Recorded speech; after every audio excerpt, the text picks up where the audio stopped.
Hi, Aviral. I don't know if you can hear me. Yes, I can hear you. Okay. Hey, how are you doing? Doing good, doing good. I don't know if, well, the session chairs told me not to turn on your video, but or turn on my video, but I just, until it starts, I can, of course, turn on. Yeah, doing all right. How have you been doing?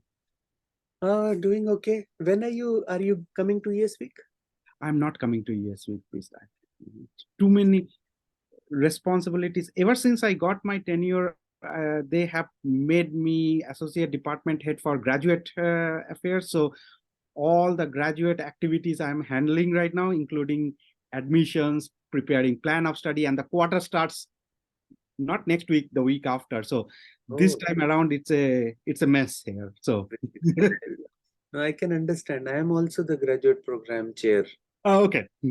Uh, But it's interesting, right? We have already been. It's more than a month we started already.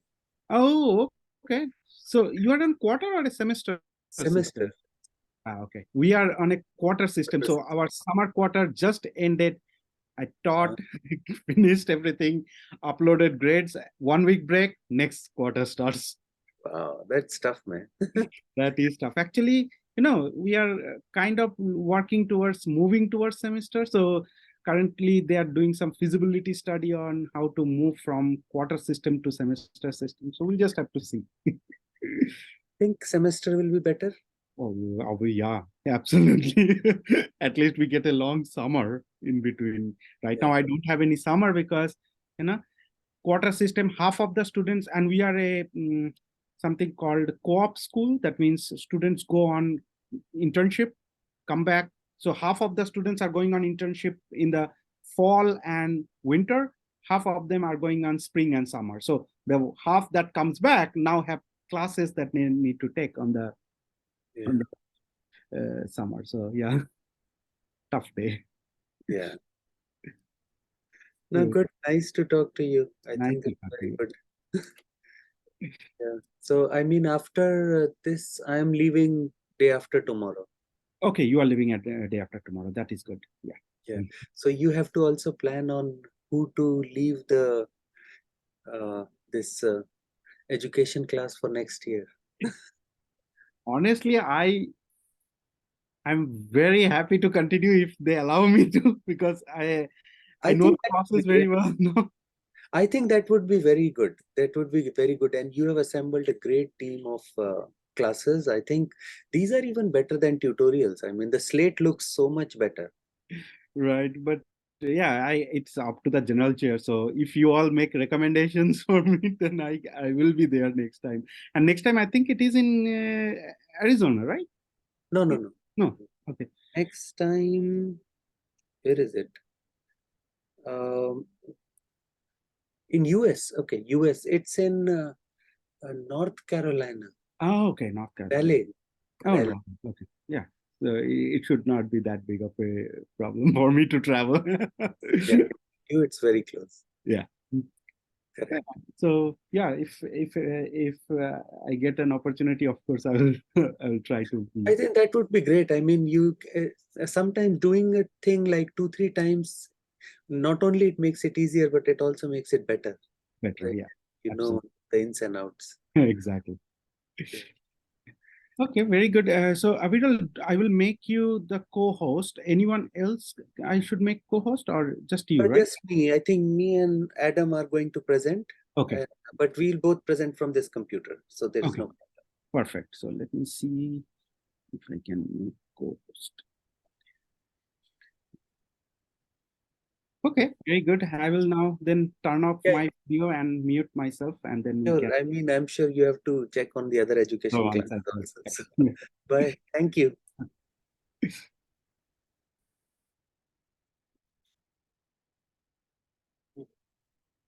Okay, so we still have 10 minutes. I'll turn our camera off and then we'll start on time.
Hey, hi everyone. Hi Anben and Kasim.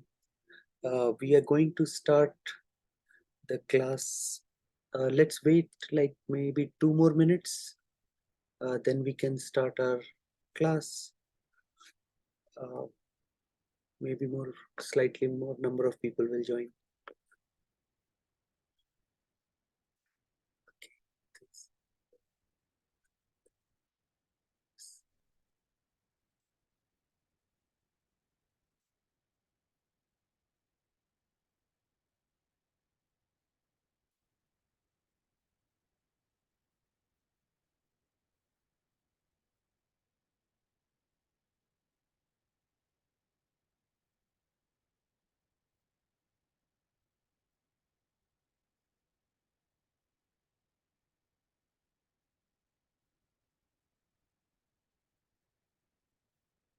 It's better or full screen is better. So we have one more person. That's me.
Okay. Let's get started now. So stop share, start the presentation, and start the share, right? Okay, perfect. Okay, hi everyone. Good morning, good afternoon, good evening. Uh, thank you for being here. We are very honored to present this ES Week education class on machine learning accelerator design. I am Aviral Srivastav and this is Adam, and we both are going to present today this ES Week education class on machine learning accelerator design. So we are all more than aware of the AI ML revolution that is taking place, right? These are just some, the top one is a very academic indicator that the number of papers is skyrocketing in AI and ML. Almost all researchers, not just in computer science, but even in electrical engineering, mechanical engineering, material sciences, all are using and publishing papers on AI and machine learning.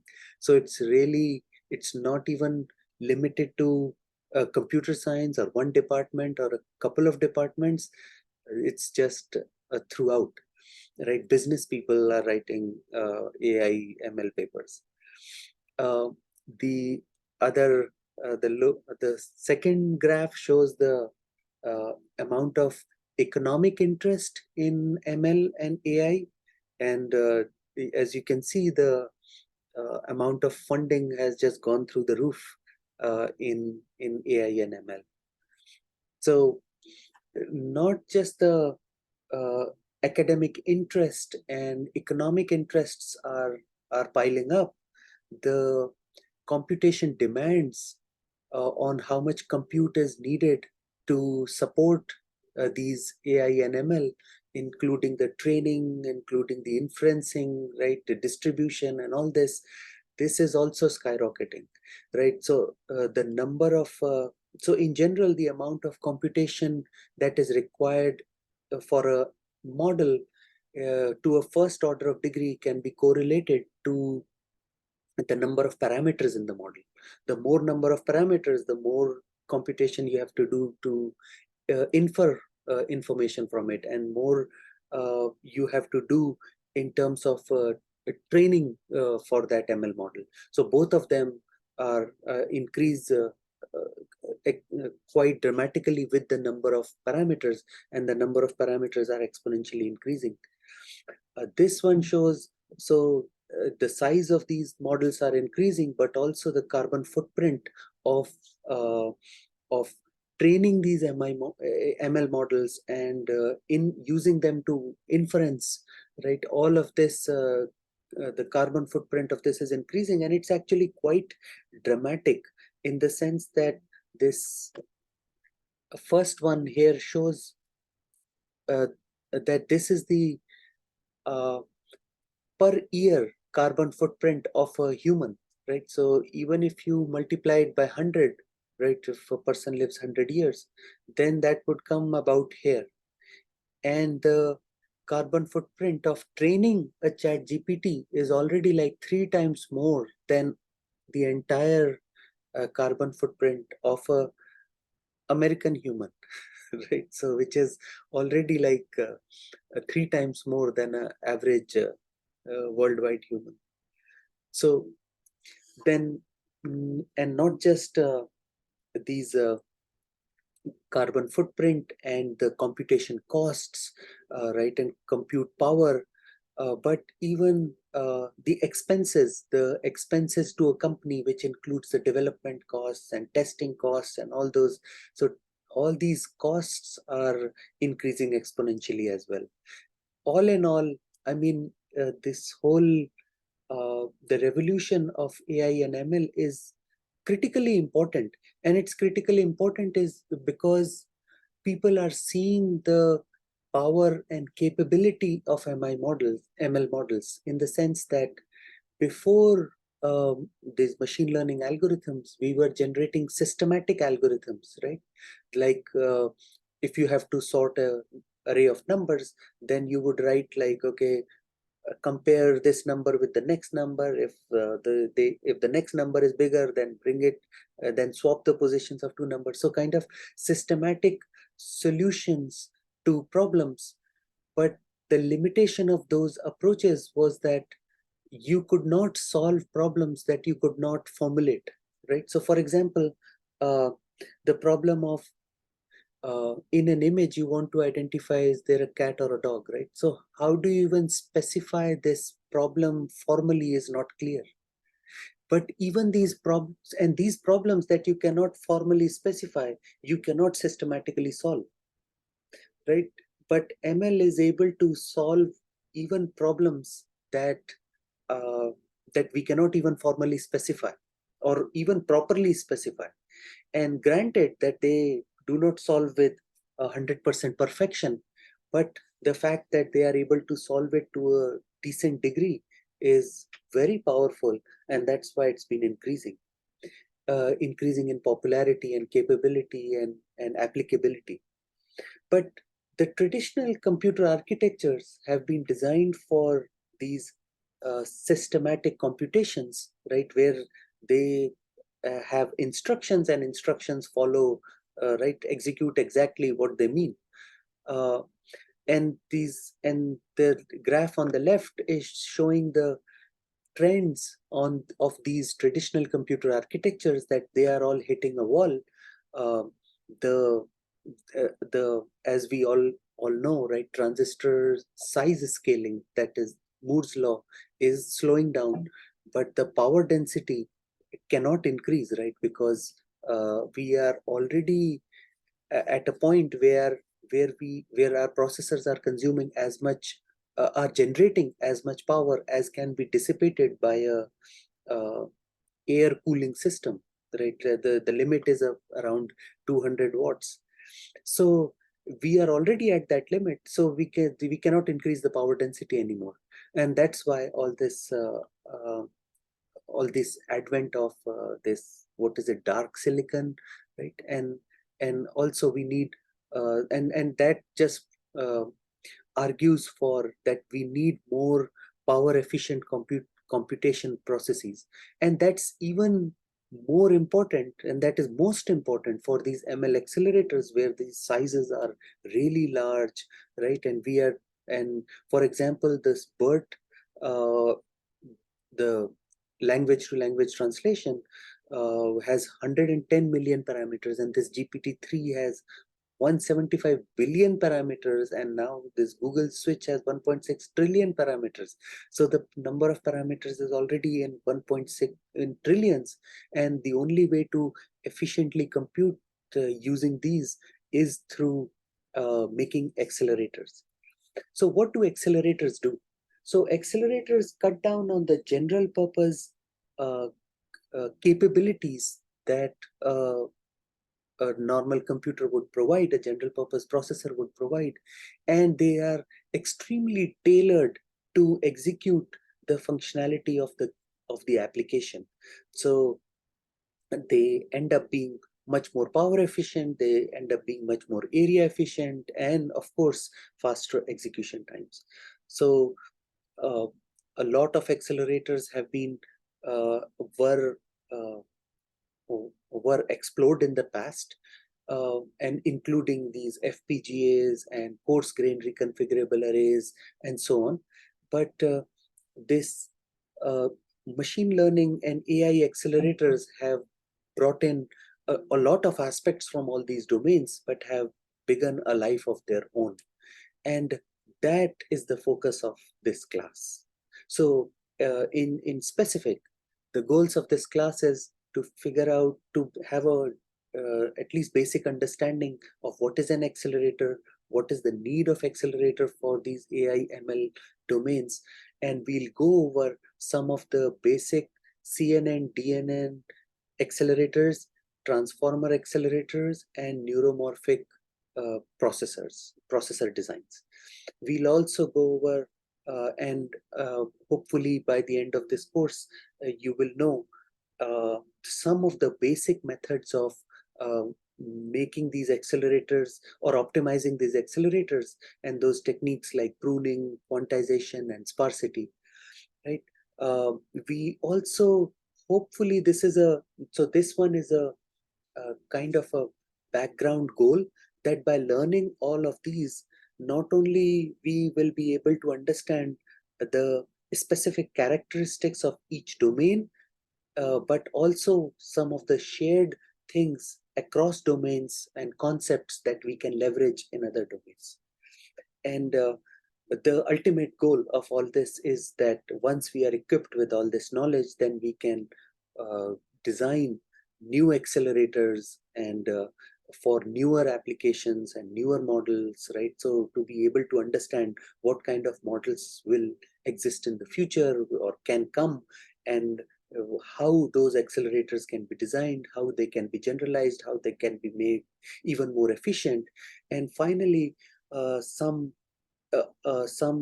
design methodologies on how we can design these accelerators. So not just that These are some accelerator designs, but the last topic we want to go into how to design these accelerators. And the basic method there is a design space exploration. So how do we do systematic design space exploration of these ML accelerators, right?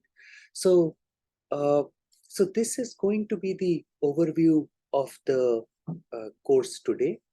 We'll go over CNNs first. So we'll understand how do CNNs work, and all of this from the perspective of accelerator design. So we want to understand what are the computations that happen in a CNN so that we can design the accelerator for that, right? And then next for transformers, which is this NLP, and then for neuromorphic computing. And then the next part is how do we design these accelerators? So what are the design space exploration techniques that we can apply to design these accelerators? And then we'll conclude the talk. So I'll hand it over to Adam to take on the next section. Adam, yeah, please. All right, so the next section we're going to talk about is just convolutional neural networks. I'm sure we're all slightly familiar with these. Basically, they're used for things like computer vision, image detection, commonly used in autonomous vehicles. And the reason we use CNNs because they're really good at detecting features in a given input and being able to look at some sort of representation like from these features. And this is why it's really useful within computer vision, because usually when it comes to an image or autonomous vehicles, there's a certain few features that we want to look at and extract, and look at those key features to get some sort of interpretation about what we're looking at.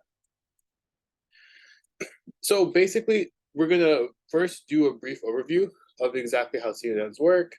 If it's a refresher, just bear with me for a bit.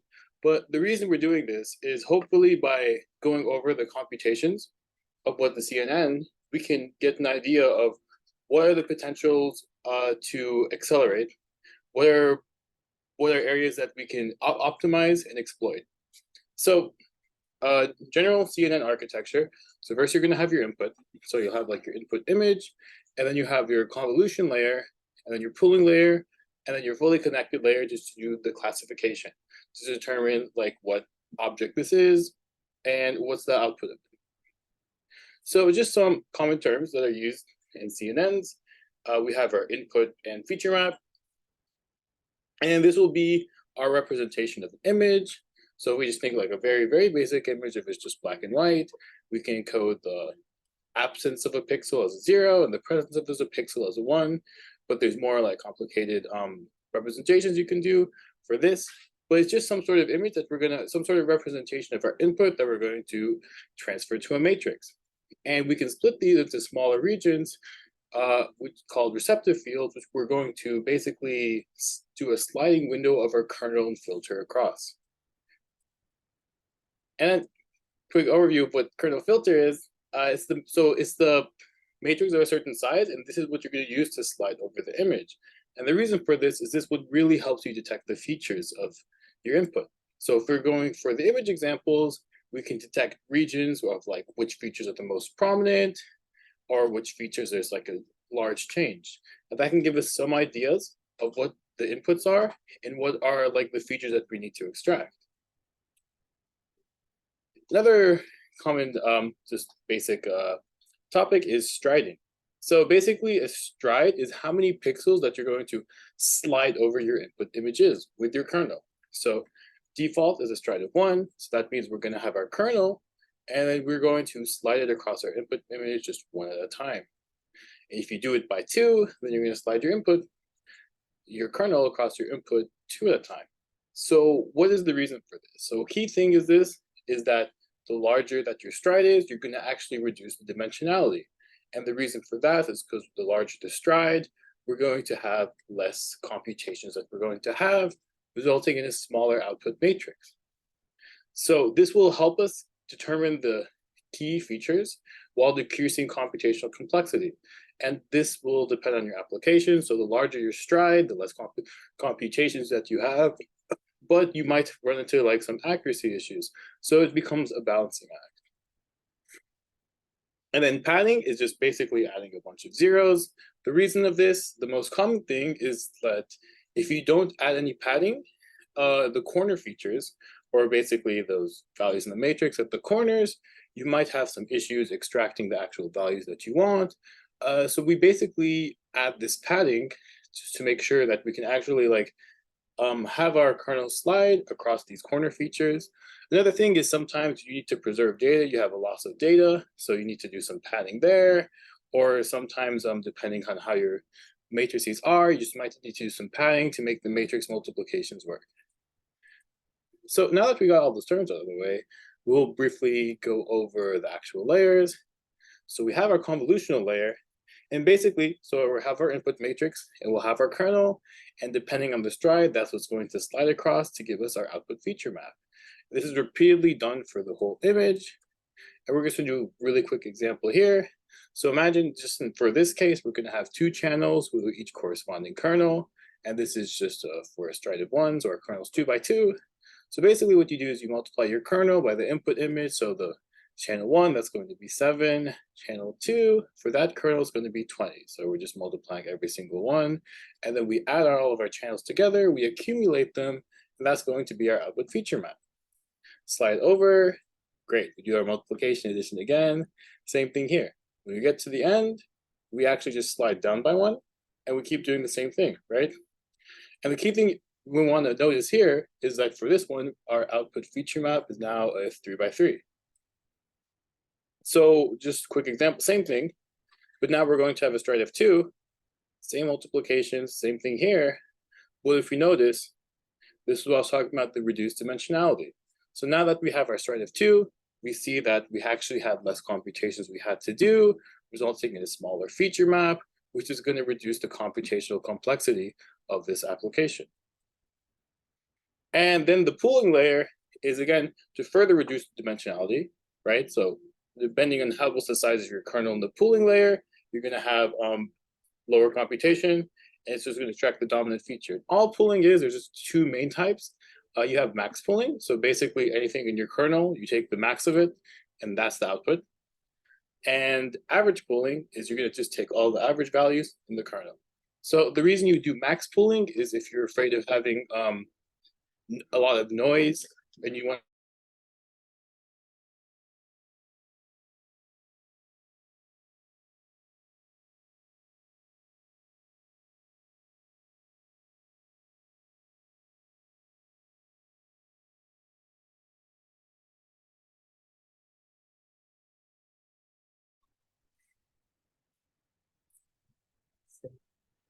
Okay, I am back.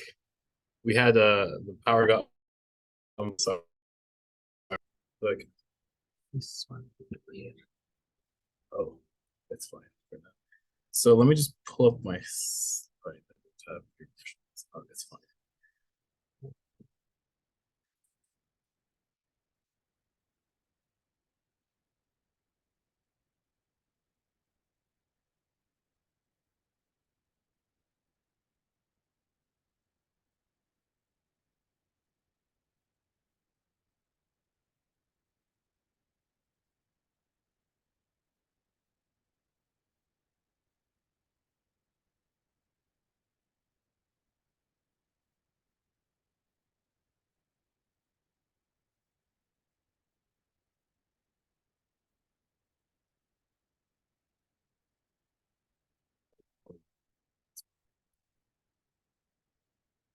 Okay, I'm gonna check this again and I'm gonna close.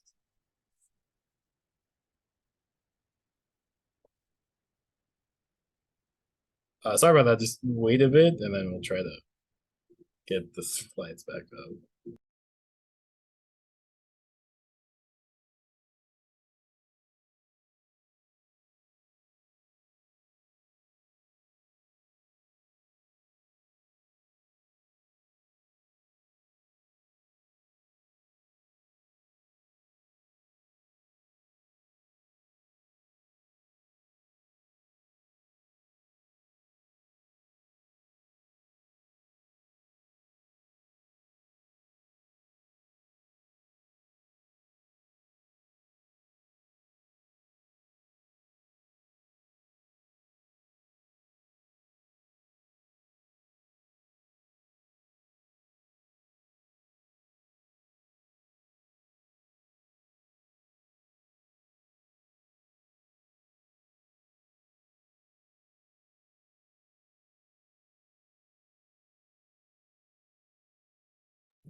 Okay. The organizer, the support ES Week special day, hey, can you make me the co-host of this meeting so that we can enable screen sharing?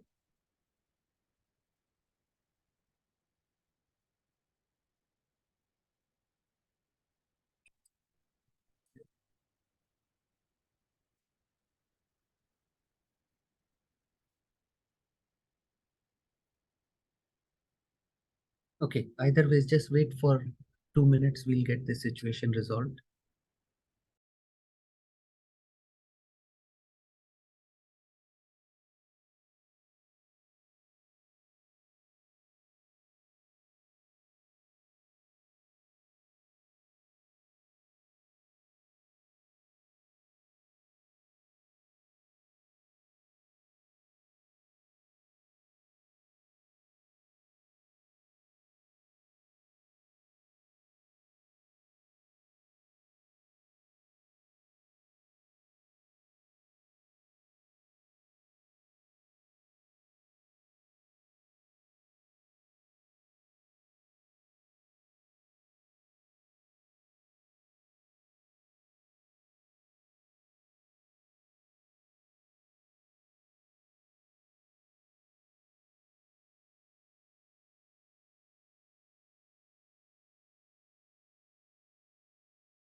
Hi, Adam, you are now co-host.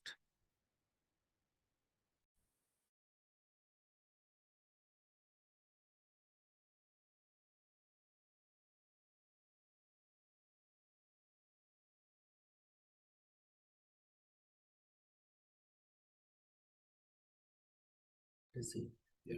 Okay. Sorry about that. We're back now. Hopefully everyone can see my screen.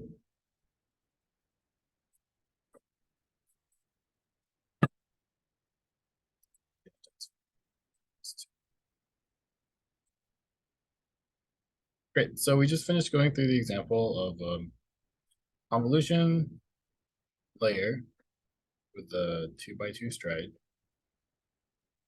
My computer's so slow.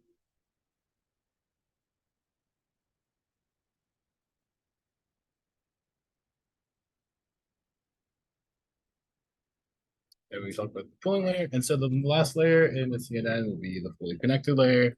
Basically, it just takes the flattened output, does a linear transformation, and you multiply that by your weight matrix, and that's going to give you your classification. And basically, all the input neurons are going to be connected to some output neurons, and it's going to be classified to one of the input classes. So hopefully we saw from this that the biggest overhead comes from the convolution layer. We saw there's a lot of repeated calculations with the sliding kernels. There's a lot of repetitive memory accesses to these kernels. So what accelerators are going to do is that they're going to aim to reduce these repetitive calculations and accesses. And the idea of this will lead to a good significant decrease in energy usage, memory usage, and speed up. And that's what the main theme of what accelerators are going to try to target. So just a quick overview of data access costs. I think we know this in general, that memory, it can be very expensive. And different levels of memory are gonna have different time and power costs. So basically, the lower the memory, the lower the cost is, right? So we want to try to avoid fetching from DRAM as much as possible. So if any data access can be localized and reused, that's gonna reduce the cost greatly. So now if we think back to this to our CNNs, if we can try to avoid fetching all of those repetitive values that we're doing the calculations over and over again, if we can get them from some local memory or in a buffer, it will save us a lot of energy costs instead of going all the way to DRAM to go and fetch this. So basically, we mentioned before, a lot of the operations of convolution layer can be reused. So, right, because the kernel is passing over many inputs, and these multiplications can be reused again instead of trying to calculate them again. And obviously, so accelerators are going to try to parallelize things as much as possible. So we're going to try to store things in local memory to minimize that data movement and reuse it as much as possible. So we can either reuse, within the convolutional reuse, we can try to reuse our activations and our filter weights. We can try to reuse our activations. Or we can just try to reuse our filters as it's going across different maps and different channels. So this is the key thing. So usually accelerators, obviously, they're going to parallelize. So you'll have your normal grid of PEs. You're going to read from DRAM, have it on a register, on a bus, and then it's going to broadcast to all of those PEs. That's how it normally would be. But the thing is, if we can actually know which values we have to reuse, we don't have to get all of these from the broadcast, and we can broadcast them locally to every single PE instead of just doing it one by one. So this is like the generic spatial reuse layout. So you have a grid of PEs. Some of the first level will be reading from that global buffer, which is connected to DRAM. And this grid of PEs allows for reuse between the corresponding PEs. So if they're going to reuse a value or they just finished a calculation, they can pass it off to a neighbor. And this allows for a lot of data flow patterns that we're going to explore a bit later on. So one of the most common data flow things is output stationary. So basically what it is output stationary, we're going to hold the partial sums in place, right? And we're going to accumulate these values locally. So we're trying to minimize the amount of movement that we're doing with the outputs. We're going to like keep these output values in place, and we're not going to keep changing between them, like what outputs are we calculating. So the idea is we're going to broadcast all of the weights to all of the partial sums, because each one's going to have its own corresponding weight. And then we're going to broadcast first the activation, and it's going to propagate along these PEs, processing elements. So here's an example accelerator that has this architecture. So basically, it's called GDN now, and it just splits up the image into banks, and it'll have a grid of PEs. As we saw before, this is going to be the common theme for accelerators, a grid of PEs, and it's going to call in this data. And here's an overview of the PE. So what it's going to do is going to call in the activation that's going to come from its neighbors, and it's going to have that weight that's going to be distributed from that buffer. And what it's going to do is going to keep accumulating this partial sum. So depending on the values coming in, it's going to keep accumulating the partial sum, keeping it in place until it's done. And then once that partial sum is calculated, then we're going to broadcast it out. So just a review of this like different types of output stationary. So we can do it if we have on a single channel, and we can do the outputs on that channel for multiple activations, right? And this is going to target the convolutional layer. We can also do multiple activations on a number of different channels because we can keep those outputs stationary at the same time. Or we can do the same thing with like one single activation, and we can do that across all of the channels. And this is more targeted towards the fully connected layers.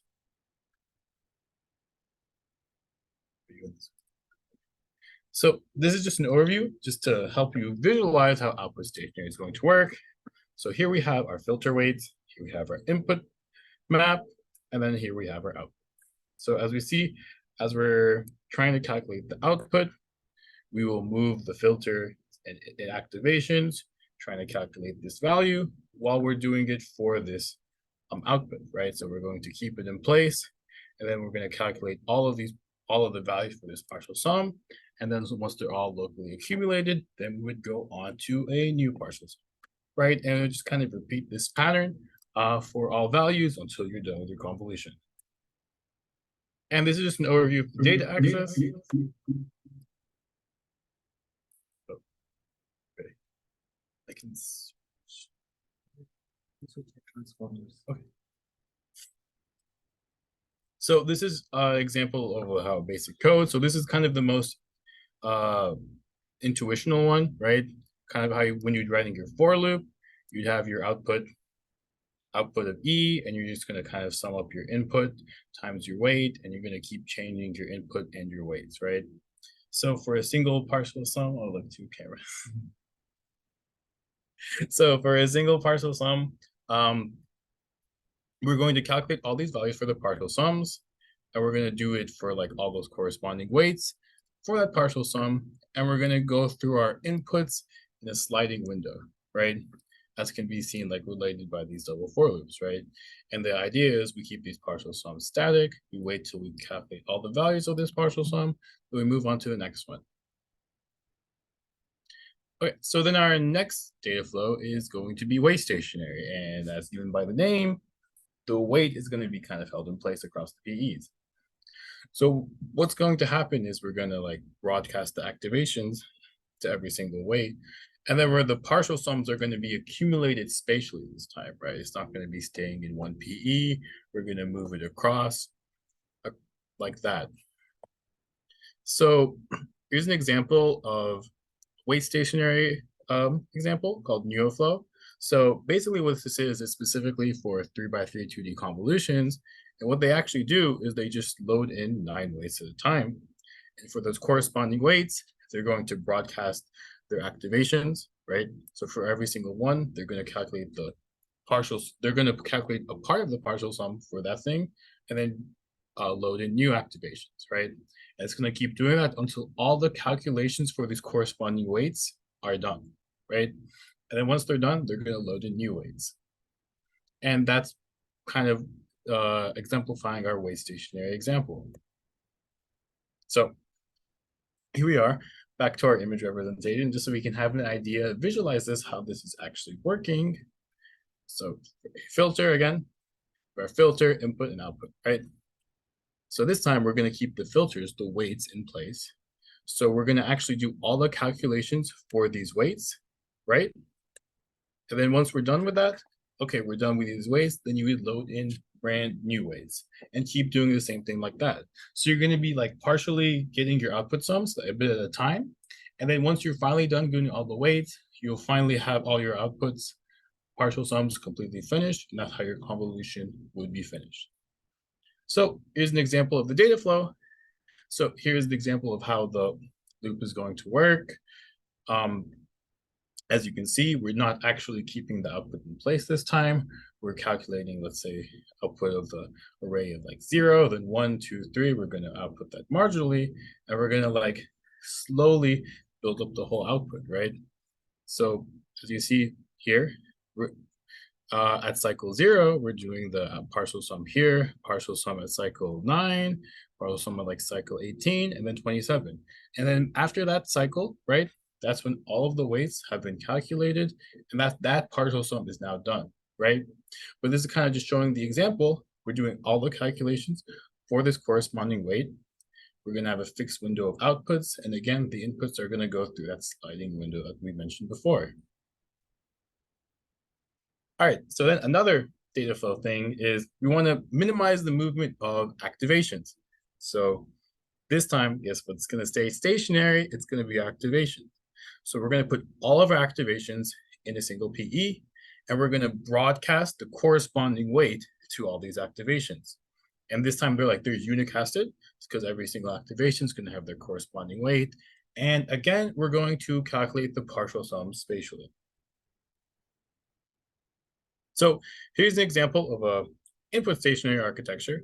We'll cover this more in a bit more detail later, but it's just specialized for sparsity, and it's focuses on the activations because you can have a lot of sparsity in the activations after the ReLU layer, because if we have a quick reminder how the ReLU layer is going to work, and you can give us a lot of values that we don't care about, and we can deem them as irrelevant and treat that layer as sparse.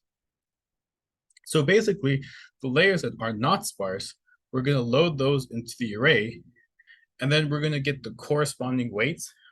We're going to pass that into the array, and we'll basically do the multiplication of weight, activation, weight, activation, weight, activation, and that's how we're going to get the partial sum. So this one's not as straightforward. Like the intuition isn't there, how you write the loop.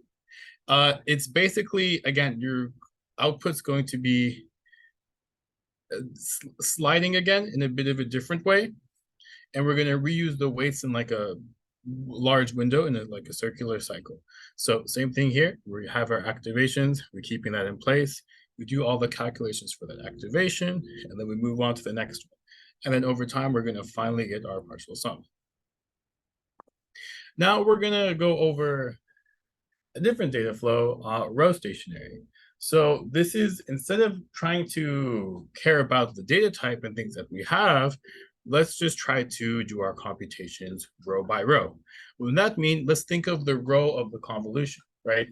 When you do your convolution, you have one row. So let's do all the calculations of that corresponding row, be done with it, and then move on to the next row. So that's going to result in all the filters are going to be reused horizontally, right? Because we're going through that, that's going to be horizontal. We're going to reuse our inputs or activations. Those are going to be broadcasted across our grid of PEs diagonally. And then the partial sums, they're going to accumulate in a vertical format. So think of that as a convolution. The row is to the row of the input map, and the kernel being slid across it. And they're going to use reuse whenever possible. So if there's any filter weights in the windows, map weights, and activations. So just to have a clear demonstration, this could be our potential grid of PEs. And if we notice, in green is our filters, right? If you notice in our grid of PEs, all of these are being used or reused horizontally, right? So all these rows, they're going from there to there.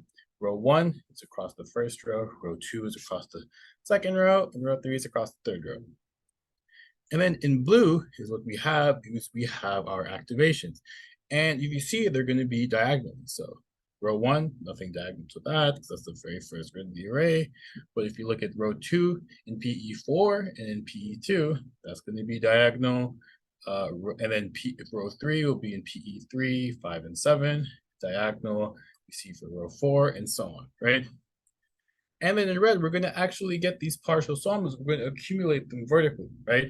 Because of how the data flow is going to work, that's how I'll be able to propagate all these partial sums and basically utilize all the partial sums in place. So we're trying to utilize as much as, minimize the data movements as little as possible. So you'll have that output stationary for the partial accumulation. They're going to be staying in one place. You're going to try to have that weight stationary for those filters with the corresponding rows in that case. And this is like a bigger visualization, right? So you can actually map rows from multiple maps, filters, and channels onto a single area in the PE to try to exploit as much reuse as possible. And here's an example of a row stationary architecture. So Iris, this is an accelerator. Again, it's focused on the convolutional layer. And this is that row stationary data flow that we're going to mention before. So the data is like, we see it's like fresh from DRAM, stored into that buffer, and then we're going to have a multicast NOC, so we can have support a bunch of different delivery patterns from the buffer. But the delivery pattern that we want for the row stationary is going to be the thing that we saw before, right? So we're going to like broadcast to every single row the same weights. So that's going to be that weight stationary that we're talking about. And then we would broadcast our activations in that diagonal format. And then vertically, we can get our partial sums accumulated and then get them out of the buffer. So in this way, we're going to be actually minimizing our data movement as much as possible. We're trying to keep the weights for a certain row the same. We have our partial sum being accumulated vertically. And that leads to a significant increase in energy efficiency. So now we're going to go over just a brief optimization techniques that are usually used, that commonly used in accelerators, and that's just pruning. And pruning is basically removing weights or activations from network that you deem as not necessary or like irrelevant to the network. And this becomes a balancing act.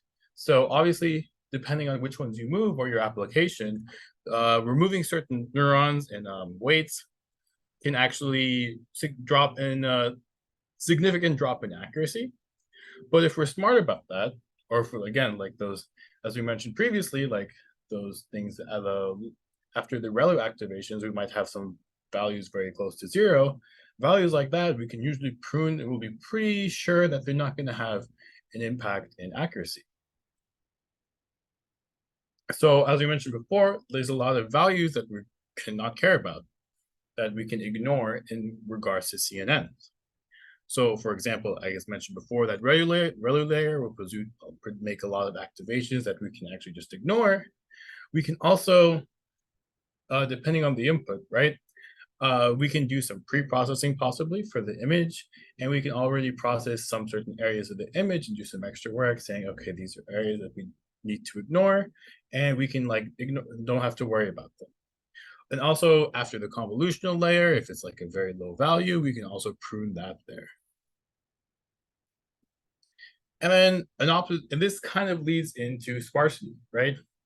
So these pruning techniques are going to cause a bunch of irrelevant values, which we can basically ignore, which is going to lead to these sparse matrices. So a sparse matrix is when a lot of the values in the matrix are not there or zero, right? So a dense matrix will have a lot of like actual values for throughout, nothing non-zero, nothing trivial, right? Something where all the multiplications will have some sort of impact or effect and give us a number that we care about. When we replace them with zero, obviously when you multiply something by zero, it comes out to nothing. So it basically becomes a trivial operation in our matrix. And if we want to go just briefly to graphs, sparsity in graphs refers to the majority of nodes are not connected to each other, and the majority of the connections are concentrated in a few select nodes. So if we recall in our equations, usually after the activation layer, depending on our model, we can have a lot of activations that will be near or close to zero, which can lead to a lot of targets for pruning, which would then lead to sparsity. And then just a few issues with sparsity. So if we deal with this sparsity and we don't try to deal with it, if you have this sparsity, we don't just try to like just run it naively, don't try to deal with it in a smart way. When we're trying to parallelize these computations, you can sometimes lead to a lot of idle parts of the core or inactive resource usage. So for example, let's just say you're trying to do matrix multiplication on a GPU, right? In GPU, you have something called warps, which is basically 32 threads. And you try to do your matrix multiplications. If a lot of these values are like not there or zero, that you're going to say, oh, there's zero, so I'm going to ignore these multiplications. So you're not going to do them. What happens is one thread will finish significantly before the other, and we'll just be sitting idle because we'll be waiting for the other thread to finish, right? And this is going to wait for excess power to be used. We're not fully utilizing our resources, and this is something we want to avoid, right? So we want to deal with this in an efficient way. But the thing is, if we do deal with this in an efficient way, where we don't have idle resource usage, we're actually having less data, right? We're getting rid of data, we have less data to take care about, and we're doing less calculations, which can result into low power usage. So the key with this is creating sparsity in a way that you can utilize it and exploit it to create lower running costs. So the same places that we prune in CNNs are going to be the same places that we can exploit for sparsity. And there's two main places that we can do our sparse encodings, and that can be our weight encodings. And the most common thing is we're going to only track the non-zero elements. And this is an efficient way that's going to take up less storage. But the key thing always for sparsity is that if your inputs or the data that you're doing your encodings on, if it's not sparse enough, your encodings will actually take over more overhead. And we'll see that briefly in a few examples of why that exactly is. And activation coding, it's the same thing, but instead of doing it on the weight, we're going to do it on the activations. Okay, so we're going to go over like just some really common sparsity encodings. So the first one is compressed sparse column. And all we're doing here is that we're storing the non-zero elements in a column-wise manner, right? So if we look at here, so what we're going to do is we're going to first keep track of the indices of first we'll have the data, right? We'll read it column by column. So we're like have 8, 2, 5, 7, 1, 9, 2. And then we're going to have the row index, right? So this row index is 0, 0, 1, 4. And remember, we're doing this column wise. That's why we're going here. 0, 0, 1, 4, 4, 6, 4. And then the index pointers are a bit different. It's basically the count of how many non-zero values there are for that row column. So before column 0, it's usually going to be 0. There's no non-zero values. And now we're in this column, right? There's only one non-zero value. That's why this index pointer is 1.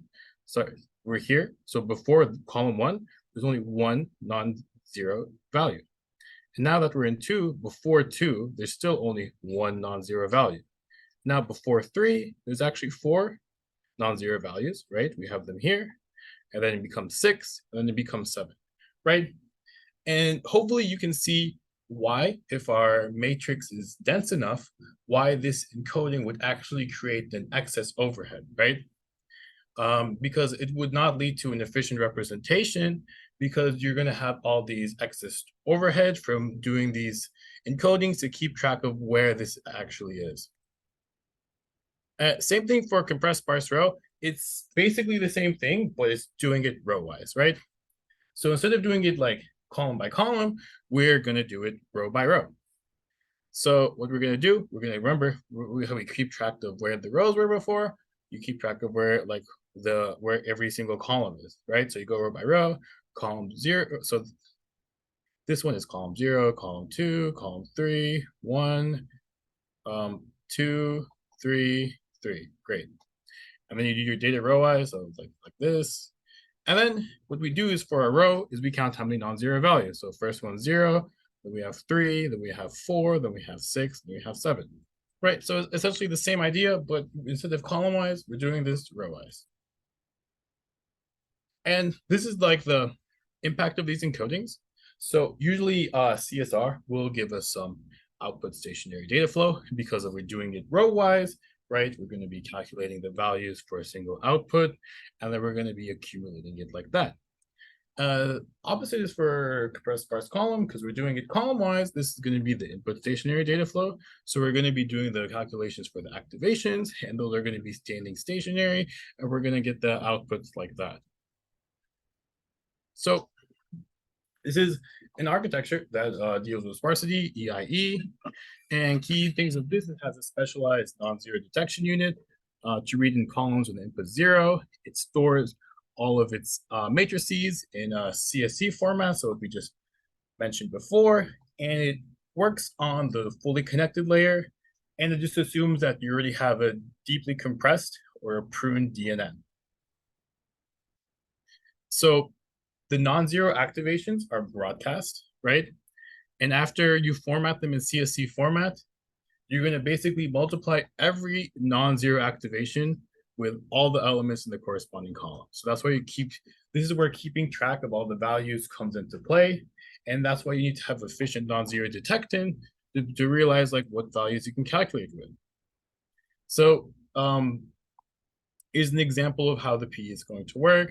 So a common other thing Accelerator will do is that they'll try to interleave the values that are going to be spread across the PEs so they can have efficient broadcasts and try to parallelize things as much as possible. So if we look at like here, each of these PEs will be assigned a value of the corresponding color. So all the green ones we could say would go on PE0, all the purple ones would go on PE1, blue on PE2, and so on and so on. And then once we have our CSV format of the activations, right, we read the relative common for an activation when it is non-zero, and then what we do, we would multiply that with the corresponding filter weight, right? So after you get the index of the weight, you're going to multiply it like that, and that's how you're going to get that output. Here's another architecture, convolution, and this is specialized for handling convolution layers, and it has a lane for the weights, and it's going to multiply the corresponding activations to get the partial sums. So it'll have like a bunch of weights, and it's trying to get those partial sums from there. So it has its own format that's actually pretty similar to CSR. It's just slightly different. So it's essentially CSR, but they do this thing where they group their data into certain bricks. So just think of it as like a group. And what the idea for this is that they want to improve the granularity, so it's like easier for them to parallelize. So they group data into these bricks, and after like they do these bricks, it's essentially like CSR encoding is what they do. But they also do their encoding on the fly, so it helps them determine which neurons are on the critical path, right? And again, we're going to try to avoid all those computations with those non-zero neurons. And so here we are, we're dealing with sparsity and the activations. And another thing that they do is they do this sparse reordering. So we reorder all the non-zero elements so that they're contiguous. And obviously fetching from contiguous memory is going to be more efficient and save memory usage in that case. And now back to our SCN architecture. So we mentioned earlier, like this is what deals with sparsity, right? And the way they do this, they kind of ignore this idea of the sliding window for convolutions. They ignore that. It's like, okay, we don't care about the sliding window because their idea is, what if our data is sparse enough, the sliding window isn't really that relevant anymore because the sparsity is too extreme. We can't really think about the sliding window because it's not even guaranteed all the values will be there. The key observation they make is that every non-zero activation needs to be multiplied by non-zero weight. Well, obviously, right? But let's just see how they do it. So they'll have their densely packed storage of their weights and activations. And what they're going to do, they're going to do that all-to-all multiplication of their weights and activations. And then they scatter them, and they add them to the scattered partial sums. Because of the way we're doing it, we kind of have to keep track, okay, like what partial sum is this going to? Like this weight and this activation goes to what partial sum? Because we're completely ignoring the idea of these sliding windows now, right? And again, that's that input stationary data flow, right? Because we have all of these activations, and then for every corresponding activation, we're finding the corresponding weight. So the idea with this is we're going to encode, again, do that encoding, number of zeros between each element, we get the output activation. But the main thing is we get all the non-zero activation, right? And then for that non-zero activation, we're going to find the corresponding weight. We'll do a quick check if this weight is 0. If this weight is 0, we don't do the calculation, you ignore it, you move on, right? But if the weight is also non-zero, then we do that calculation, and then we do it to that scattered partial sum.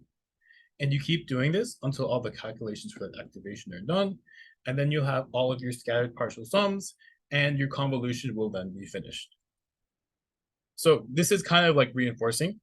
So you get all the sparse inputs, you find them, and if there's no corresponding weight, then we ignore it. And then now we're going to briefly go over other common optimization techniques that are used in accelerators, and that is quantization, right? And the idea of quantization is just you reduce the bit, right? So you're giving up some form of accuracy just to have a lesser cost. And the idea is like the less bits that you have, the more energy efficient it is, and the more power that you can save. But doing this can sometimes like reduce the accuracy, right? Because you're not going to be as precise anymore. So again, this depends on your application. Like if you're on an edge device, it's going to be much more important to have lower power, and you can sacrifice a bit of accuracy. If you still need like very high precise over 99% accuracy, the amount of quantization that you can do will be greatly reduced. So where can we quantize? We're going to quantize our weights and activations. And basically we saw EIE previously before, and all they do in their virtual representations, they quantize all of their weights to exactly 4 bits. And then after they do their decode, and after they translate their virtual weights, that's when they translate them back to 16 bits, right? And that's just the weights that they use. Those are just the bit widths that they use for their signals, because they saw that's where they were to see an acceptable amount of accuracy loss for the function that they were doing. And we have another accelerator here called Minerva, and it basically does a DSC approach. So what it does, it starts from the training step. It'll explore all of the hyperparameters to get the most optimal training, and it'll explore all of the hyperparameters in the microarchitecture to get that. And then once it gets to, after we have like an optimized training and microarchitecture, then we get to the quantization step. And all they basically do is that they have 3 main things of signal bit width that they're trying to decide, and they're trying to decide the weights, the activations, and the MAC operations. So the product, right? And they just try to decide what are the bit widths that we can get away with, and you can set a threshold for accuracy, and it will iteratively go from your baseline of bits and try all the combinations of those bit widths to see which combination of bit widths will give you the lowest accuracy loss, and that will be the bit width that will be decided. And that's how they decide their bit widths for that one. And so just a brief overview of what we saw about CNN accelerators. So we want to reduce as many calculations as possible, right? We want to reduce the memory calls from DRAM, and different methods were more effective depending on the use case, right? There's no one set use case that's going to be like, okay, this is the best one, right? It really depends on your output application, how your data form is formatted, and things like that. So we saw like input stationary, output stationary, and weight stationary. And also another key factor tying into depending on how the data is it really depends on how sparse your data is, right? If your data is extremely sparse, it's something like SCNN, where they just randomly got like activations to try to find the weight, would be a lot more efficient, right? If it's more dense, you'd want more of that sliding window approach, right? And the key takeaways is some of the optimizations seem a bit obvious, like, okay, cool, output stationary, weight stationary, great, right? But they can get more complicated. So row stationary is an example of one of the unique data flows, but that's by far not the only one. There's a lot of different unique and creative methods that you can take to try to optimize these things. And sparsity encodings is also another format, chance for a lot of creativity, right? You can get very creative with your sparsity encodings, and if you know that your data is going to be in a specific pattern, that can also allow for further optimizations with that. All right, now we're on to our next section. So should I switch? Yeah. All right, we're gonna stop.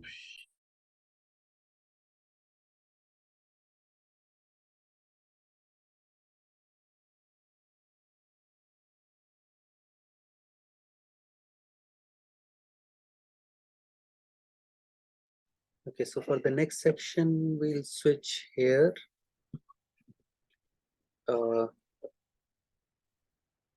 Okay, so what do we need to do? We need to You can just share the start the and share. This will start. Yes, continue. Share this one. Share. Okay. Right? Yeah, I think this is better. Okay, I am back on the original computer. So, all right, so now we're gonna transfer it to transformers. So they were first proposed for just natural language processing, which is just getting some sort of understanding of a language that a computer can understand, whether it be for like translation or being to answer simple questions. And originally they were addressed with methods like RNNs, LSTMs, and GRUs. And these are by no means no longer irrelevant, but they came into a lot of shortcomings that transformers helped alleviate. One of the big things was the execution time, because the way they did it was very sequential and didn't allow for a lot of parallelization. The other thing the traditional methods struggled with was these long-term connections. if the sequences got excessively large, the accuracy between these long-term connections would be less and less accurate, and it wasn't as reliable on there. So that's why we're going to focus on transformers for this section, because it's now the most prevalent method for natural language processing and being used in other domains now. And the key things here is that transformers let you take in the whole input sequence at once, right? And it allows for a lot of parallelization opportunities, right? So now in transformers, you can parallelize the attention and you can parallelize your feed-forward networks, which wasn't possible with the previous methods. And it gives us a better relationships of longer sequences. It's going to be more accurate and give us a more meaningful understanding. So as before, we're going to do a brief overview of transformers. And hopefully with this overview of transformers, we'll be able to get some sort of understanding of where are the main overheads and how can we optimize these, right? So transformers have two main parts. They're going to have your encoder and your decoder. And the way how transformers work is that you'll have your stack of decoders, as you can see here on the left, and then you have your stack of decoders. And just think of the number of your stack as the number of layers in a neural network, right? The longer your stack, the more accurate it can be, but the more costly it's going to be, right? Because you have more layers to go through to get more accurate connections and relationships between them. And if you notice, this encoder here has this arrow going to all the decoders. Well, that's something called cross-attention that we're going to go over later on. But basically, the final output of the encoder is broadcast to all the decoders, no matter how large the stack is. And then the decoders will process, and that's how you're going to get your output. So let's just go through the whole model step by step so we can get a brief understanding. So let's start with the input. So obviously your input is going to usually be a sentence, but after that, we need to transform it to something that's useful and that we can understand. So every model will have a parameter called dmodel. And these are essentially the parameters of the model, right? And so what you're going to do is your input embeddings will give you a dimension of the number of tokens that you have by dmodel. And we're going to have some brief examples that we're going to go here. And just a disclaimer, we're going to use 512 because the original transformer paper used 512. So just to keep it consistent, we're going to do it like that. But okay, so you have your input. Now you need to tokenize your input. And essentially the most basic tokenization is that you will tokenize every word and punctuation into its own single token, right? So you have the sentence hello world, one token would be hello, the other one would be world, the other one would be exclamation point. But then we have these things called heads. And think of a head as a different interpretation of a word. So maybe you guys can think of a few different words in the English language that can be interpreted in a few different ways. So one example is like. You can interpret that in a few different ways. Like I really like something, or something is like something else. So like means like, oh, I really enjoy this, or the other like is similar, right? But this is the same word, but it can have different interpretations. So think of like the number of heads is kind of the number of different interpretations and relationship that you're going to keep track of a word. And input embeddings, let's just go through an example. So these embeddings are going to be pre-trained, or they can be a learnable parameter. And the goal is we're going to put these group of words in an embedding space. And the idea is, think of it just, we have it like a graph. And the idea is to have words that are similar to each other in meaning be grouped in a certain way. So if you see, we have our input, it's been tokenized. We have our input IDs, that doesn't matter too much. And then we have our embedding outputs. This is going to be our input matrix. And if you notice, it's going to be by our D model. So just to give you an idea of like how these words in the embedding space, we can go back to our example of like. So in one definition of like, things that would be near it would be like, love, enjoy. Those would be grouped in a certain space near each other. But if we have another interpretation, so another one of these embeddings in this vector here of like would be close to things like similar and things like that. And all these embeddings are just supposed to do some sort of grouping. But now we have another issue because, as we mentioned before, all of these sequences are taken in parallel. Like all of them are put in at once, right? And because we're not doing this sequentially, now we need to have some sort of way to track this. We can't just index them in a certain way because we're doing all of them at once. And also another thing is, depending on where the word is in the sentence, it can have a different meaning, right? And this will help us understand where our meaning is. So that's where our pre-traditional coding is going into play. And the most common way to do this is that we will have some sort of oscillating functions. So what we will do is we'll have a sine function and then cosine function, because these are like oscillating, right? They're going to be ever repeating and things like that. So let's go to this example. So we have your, right? So we'll have sine function, cosine, sine, cosine, sine, cosine. And the idea is, great, that's what we do. We do this for a certain frequency. But once we increase our index in the tokens, what we're going to do to differentiate between the different tokens is that we're going to actually increase our frequency. So the second token will have a slightly increased frequency of what the sine and cosine functions are going to be. And this will happen on and on and on and on. So the further along you are in your token, in your sequence of tokens, the larger the frequency is going to be. And this will help us differentiate between the things like that. But the good thing about this is that once you calculate the positional encodings, you can start reusing them, right? Because they're not going to really change. They only depend on the parameters of your model, like dimensions of the model. But for a certain length and stuff like that, you can just reuse your encodings. And now think back to that embedding space example. So now we already have our words grouped in a certain way of words that are similar to each other. And now think of it as pushing those words and pushing words that are in the same positions together, right? So we're going to move these embedding space, and we're going to push words in the zeroth position into this area near each other, words in the first position to near this other.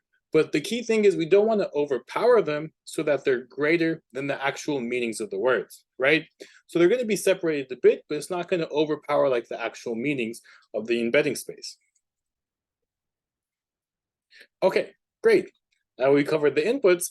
Now we can get into the encoders. So two main parts of the encoders. We have our self-attention and we have our feed-forward network. So let's dive into this. So we have our multi-headed attention. So basically, now that we have our input embedding matrix, we take in 3 inputs from that, and we're going to use those 3 inputs to calculate our attention matrix. And this will give us an understanding of how important each token is relevant to each other, right? So the 3 values that we're going to take are these query, key, and value matrices. And these are the vectors that are used to calculate attention. So if we look at the example, imagine X is that input matrix that we just calculated from the embeddings and things like that. What we're going to do is we're going to multiply every single thing by its corresponding weight matrix. So Q will have a weight matrix Q, weight matrix K, V will have its corresponding things. We multiply these by the input embedding, and that will give you your K, Q, and V matrices, right? And now using these inputs, this is what we're going to pass into the self-attention to calculate our attention. And just to give you a better idea of attention, see, this is the same sentence with itself. It's just basically getting the relevance of each word with each other. So in this case, we look at it, animal, those scores are very high because it's trying to say that it and animal have a strong relation to each other, because we can understand easily, like, okay, cool, it refers to the animal, but a machine might have that struggle, right? And we see it and because, pretty low score, because that doesn't really make sense. And the attention value between that is correspondingly pretty low. So it's just a way to get the relevance of one token to the other tokens to help us form an understanding of the sentence. So let's go over the self-attention calculation. So now that we now have our Q, K, and V vectors, right? What we're going to do is we're going to multiply Q and K, Q times the transpose of K, and then we're going to scale it by a scaling factor, which is 1 over root dk, which is just the dimensions of the key vector. And then we're going to do a softmax so we can get the probabilities of the values. And then we're going to multiply that whole value after the softmax with the value vector. And after that, there we go, we have our self-attention calculation. So this is just kind of visualizing it. So take a look at the how the dimensions are going to work. So this is our same thing. We're talking about our lovely cat. So we'd have our value 6 by 512, 512 and 6 because it's the transpose. In this case, we're just making dk equals to d model, which is 512. And because we have 6 tokens, that's why it's 6 by 512, okay? So we do this, obviously our output is going to be 6 by 6. And because it's softmax, the probabilities are going to be adding up to 1. Great. And then you multiply by your value, and you notice the way these dimensions work, you get back your original dimensions of 6 by 512. This is your attention matrix. Okay, but we saw that we weren't doing just self-attention, we were doing multi-headed attention, right? So it's basically the same idea. So we see the scale dot product attention. That's basically what we just covered. And now multi-headed attention is that we're doing that calculation n ways for every single corresponding head. Remember, because we have a set number of heads in the model, we want to do it for all of these heads at the same time. And the reason for this is this will really help us determine which interpretation of a word is the most prevalent, right? So if we go back to that like example, the head with the highest weight or probability, we will know, we'll have a better idea like, okay, this version of like, this is what it means in this sentence, right? This is our understanding in this sentence. And it just gives us the relationship between every single word. So basically how the multi-headed attention is going to do, you're going to still have your Q, K, and V matrices the same way, right? Those are going to be the same thing, but now you're just going to split them up by your number of heads. So if we see Q, in this case, example, we're just assuming we have 4 heads. And so we do Q1, Q2, Q3, Q4. We just divide the dimensions of the Q vector matrix by the number of heads. And then we have our each corresponding head and stuff like that. Same thing for K, same thing for V, and then great. We do our calculations, and then we get our corresponding attention matrix for every single head. So what we do after that to get the multi-head attention is we basically just concatenate all of these values to get a concatenated attention matrix. And we multiply this by another weight matrix, the weight of the output matrix, which is again another trained learnable parameter. And this output will give us multi-headed attention. Great, so now we have our multi-headed attention. Let's move on to the next step. So we have our add and normalize. And basically what this does is just gives us, so the reason why we add, if you notice here, we're going to be adding the same value, is this is something called a residual connection. And the reason we have residual connections is that in these networks, a really common problem is to have that vanishing gradient or exploding gradient issue. And basically when you're training, your gradient will get like marginally smaller, and it'll get really small, which causes issues during training and might be stuck at a local minimum. So we just kind of add these values throughout just to normalize our values. And sorry, just to deal with the vanishing gradient issue, and then layer normalization just to see which value is the most prevalent. And we're going to be doing this everywhere across just to deal with these like residual values and things like that. And that's how it goes. And this is just visualizing it, right? We get our attention, after we calculate it, we add back our input to it just to like add that residual connection. And then our feed-forward network is just basically 2 linear transformations. And it also has trainable weights. And all this really does is just assures that the intention vectors are transformed into a format that can be accepted by the next layer, right? Because sometimes your format might be a different way. So this is just kind of more of a formatting thing to make sure, okay, cool, this thing can be passed into the next layer of the encoder or into the decoder layer. And the thing is, the feed-forward network can only take in 1 token at a time. But the cool thing we could do is, because the parameters of each network doesn't really depend on each other, we can just actually parallelize the number of feed-forward networks by the number of tokens that we have. So we can actually just pass in all of our things at once, right? And then we can actually parallelize this. So we don't have to wait for every single thing to finish. We can do all of our tokens at once, pass it through its own feed-forward networks with its parameters, and then we'll be done, right? And then we do our add and normalize, obviously. And then we're going to pass into our decoder station. Great. So now that we're on decoders, we have same thing. We have our self-attention. Now we have something called encoder-decoder attention. That's the different thing. And feed-forward, which is going to be the same thing as before. So we're not going to really talk about the feed-forward. So brief overview of how the output embeddings work. So the output embeddings is going to work as the same way. The only difference is that what the inputs to the model is going to actually be all the previous generated output tokens. So when you have a decoder, it's going to generate one token at a time, and it's going to pass in all of the currently generated tokens into the decoder, and that's what it's going to do. And the reason it does this, so it has an idea, it can take into account the previously generated tokens to help decide like what's the next token we should do, right? And positional encoding is going to work the same way as before, nothing different about that. And mass multi-headed attention. So this is mostly relevant during training, but the idea of this is that we're going to mask our output so our model is actually causal. We don't want to cheat with future values. And I'll show you, it'll make more sense in the next slide. But the idea is we want to mask all of these future values with negative infinity, because when you make a negative infinity, a softmax of that becomes to 0. So you're essentially masking those values. So the reason I say during training, because in training, you're going to actually pass in the whole correct output at the same time. But you don't want to influence your tokens with future generated tokens, right? So if we look at here, first token, so everything in this red boxes are the stuff you'd be setting to negative infinity, because the first token, you don't want to calculate your self-attention with tokens that you already know what are the correct next tokens, because that'd be cheating and making your training inaccurate. Same thing, second tokens, you just do the first 2 tokens, 3 tokens, so on, 4, whatever, same thing here. So that's the only thing that's different, right?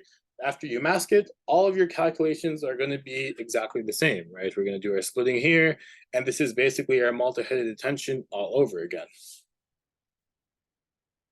Okay, and cross attention, this is actually also basically the same thing. The only difference is you notice how we have our Q, K, and V vectors, and we have some arrows coming from the encoder. Well, that's because the K and V vectors are actually coming from that last layer of the encoder block.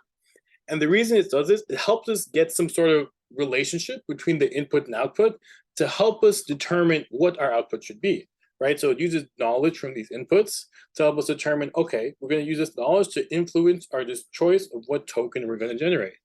But after that, like everything else, all the calculations are the same. It's just that the K and V vectors are coming from the encoder. And now let's go look at how the output is generated. So this is after the stack of decoders. We've gotten our final output. So we'll have like a linear layer, which is essentially like a fully connected layer. And you're going to put all of your outputs into a score. And the softmax will turn these scores into probabilities. So let's take a look. So here we have our output at the very bottom. We do it into our linear layer, and vocab size, just think of it, there's something called a vocabulary set. And it's a set of all possible words that could be your next generated token, right?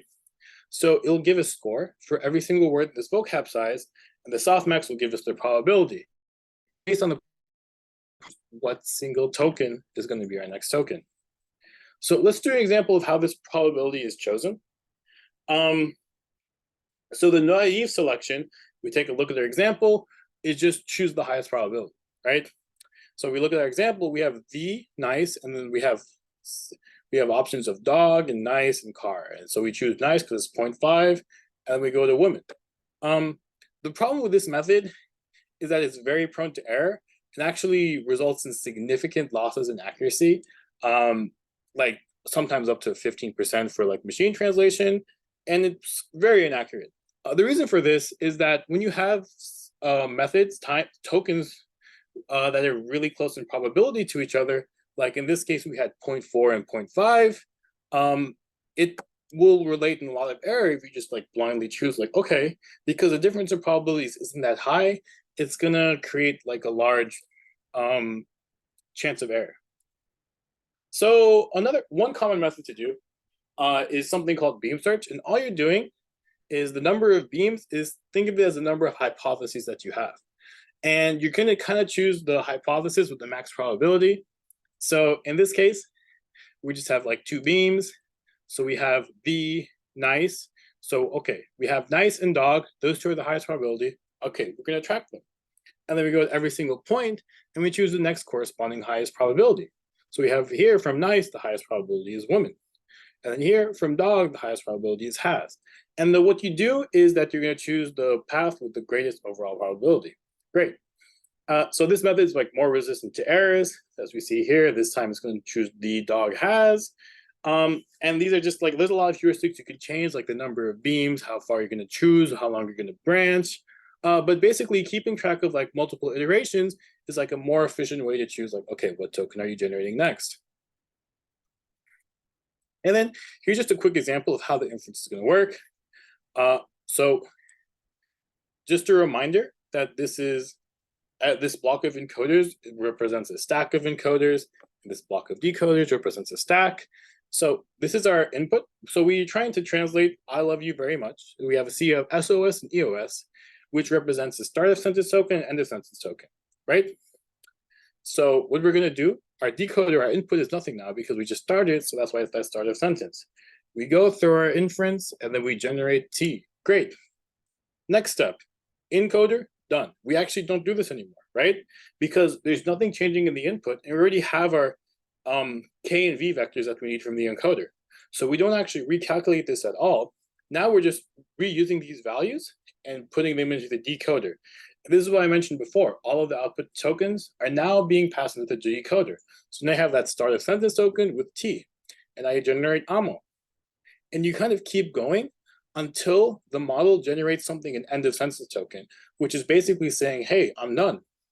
So here, now that we've reached our end of sentence token, the model knows like, okay, we're done, no more, we're finished, right?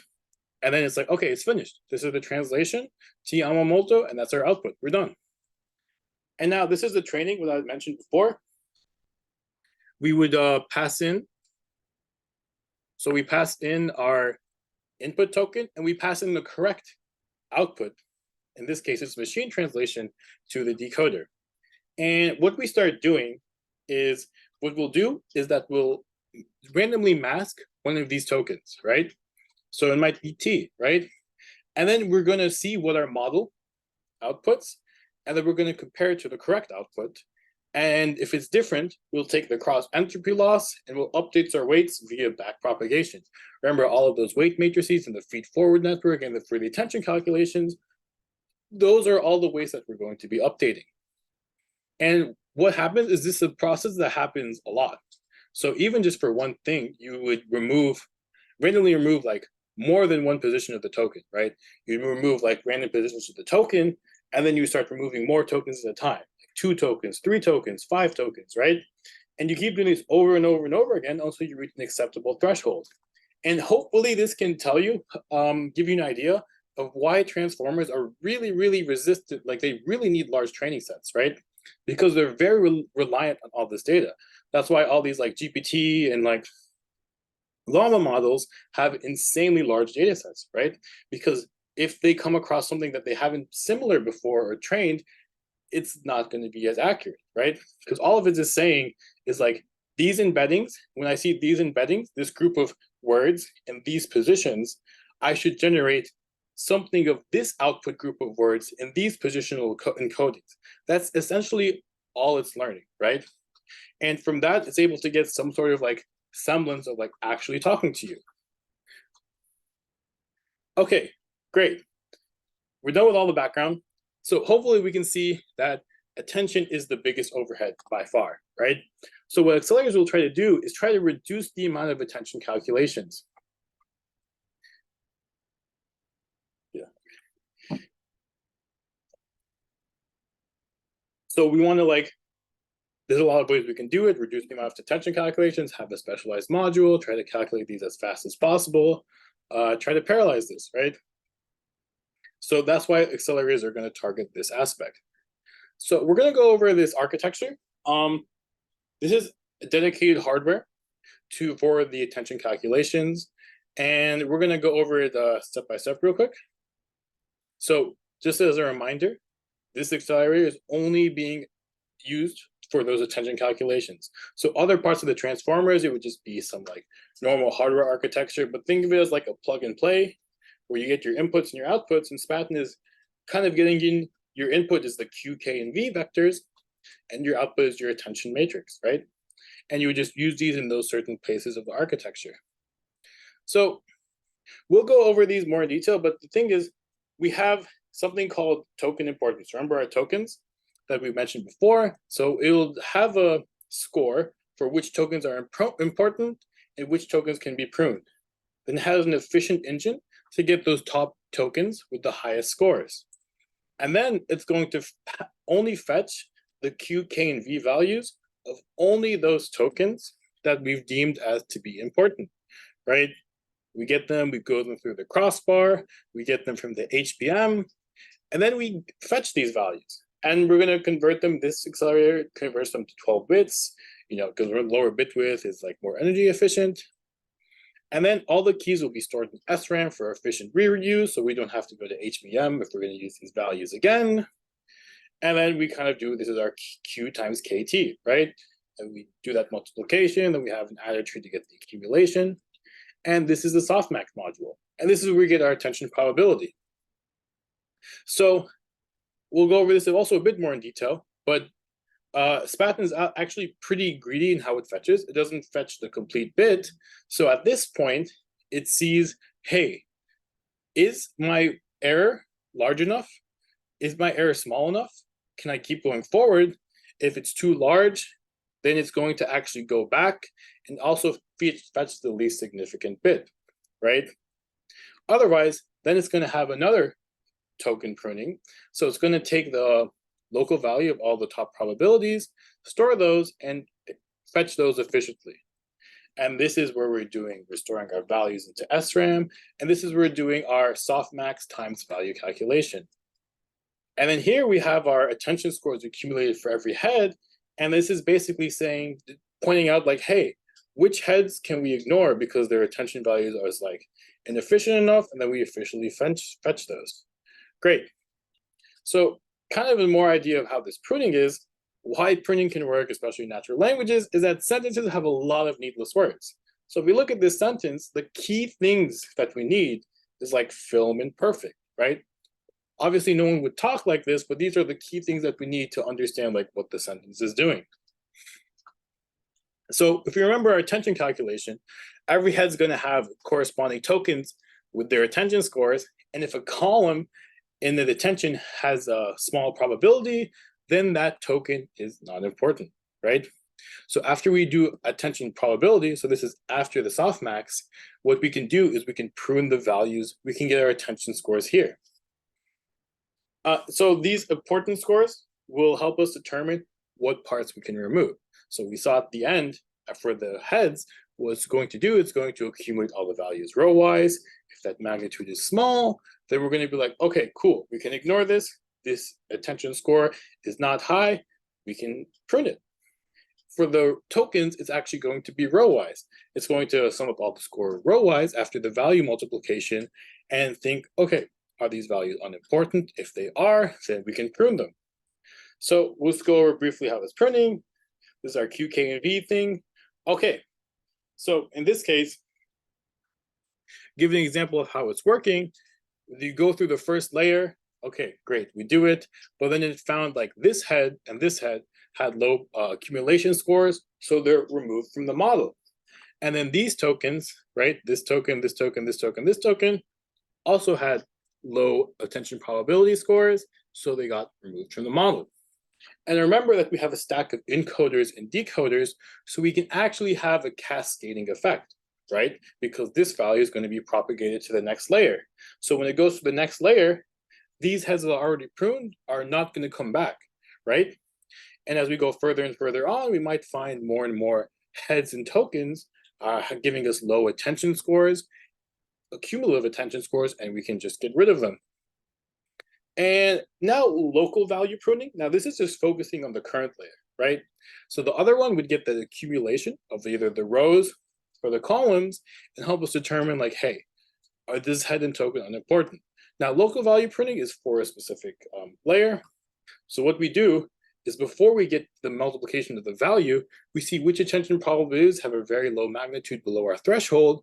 And because they have a low probability, we can just say, hey, we don't need to fetch these value vectors. It's a waste of memory. We're not going to use these calculations. They're going to be irrelevant to our model.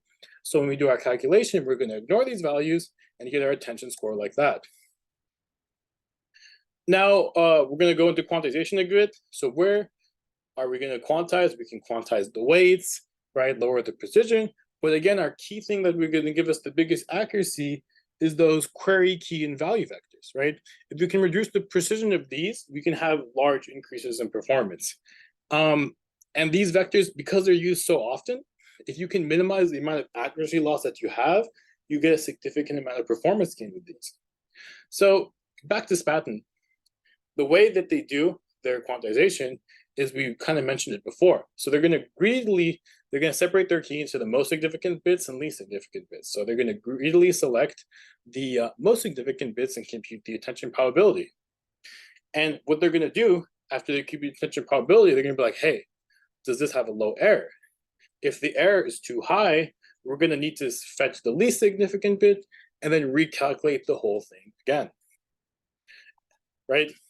And basically, they found a relationship that the larger the max attention probability, so like given in a given row, the max attention probability of that row, the lower the probability of the error. So they kind of just found some threshold like, hey, if the max attention probability is like this big, the amount of it being being an error and needed to fetch the full value is like this amount.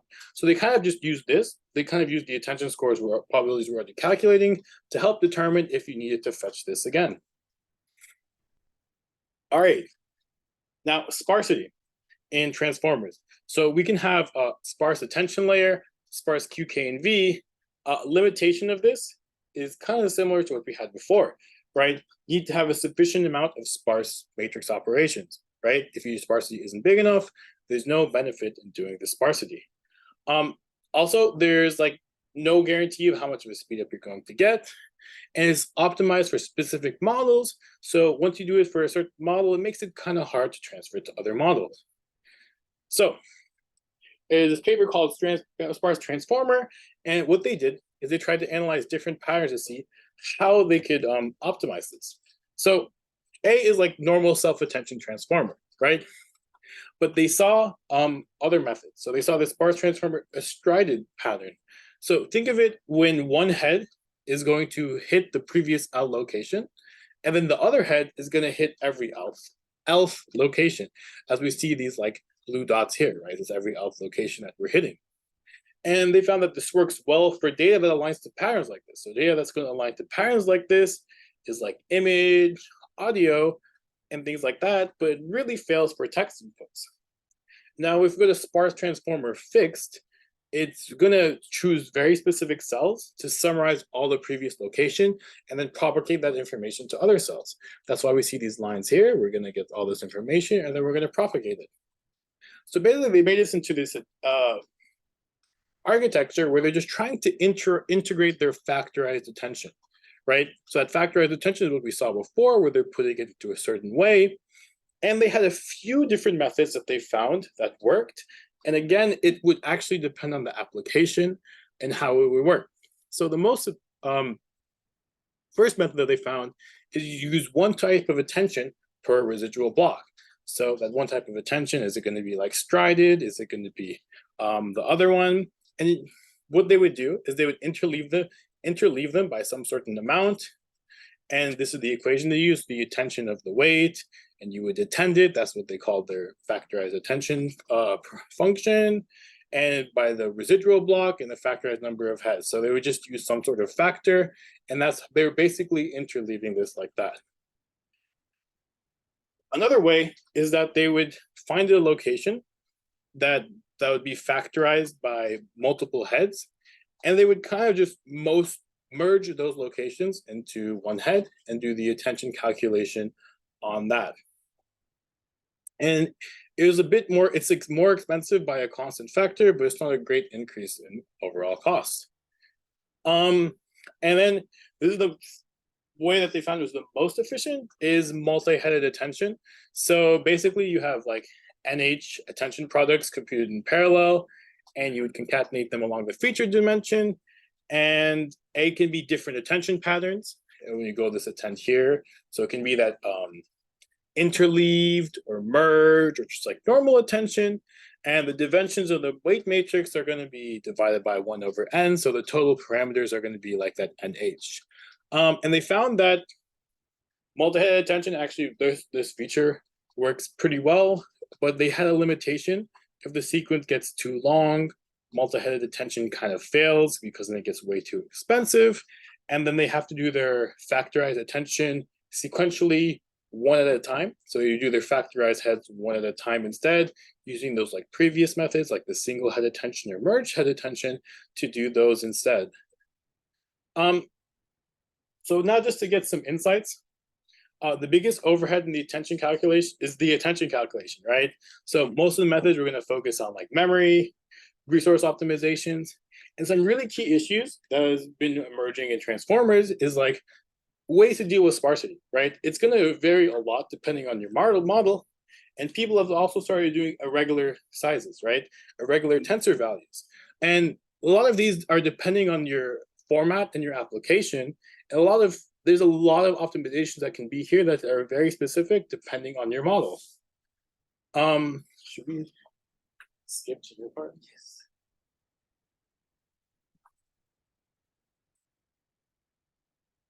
Okay, so we come to another transition.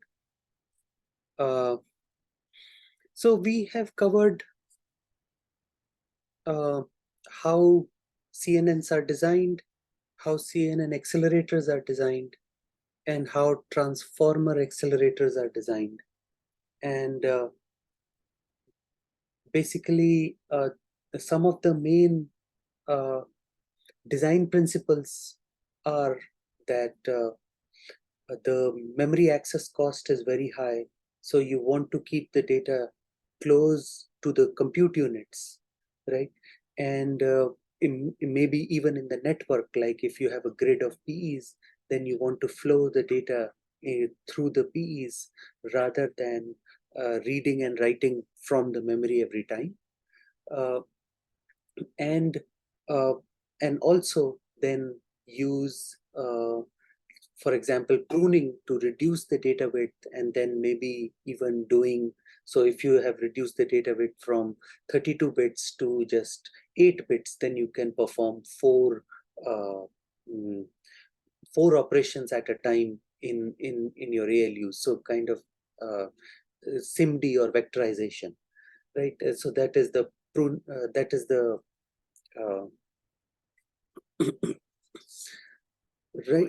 right, and then there is a pruning part, which is, okay, can I reduce some of the maybe like especially for transformers, right? So can I reduce some of the heads?